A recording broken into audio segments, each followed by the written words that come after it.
ก็จะได้กินเนี่ยบ่ลุง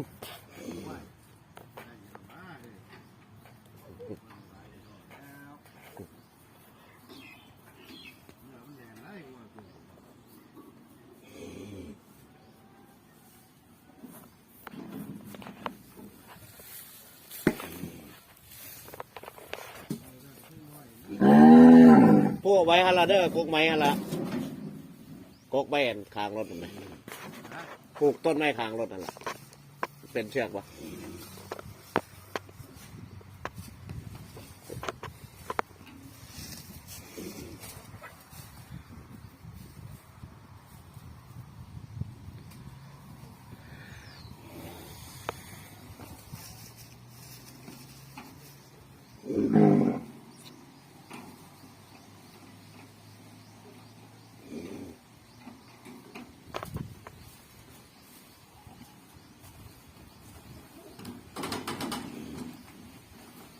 นั่นเด้ต้นไม้น่ะมันคางรถ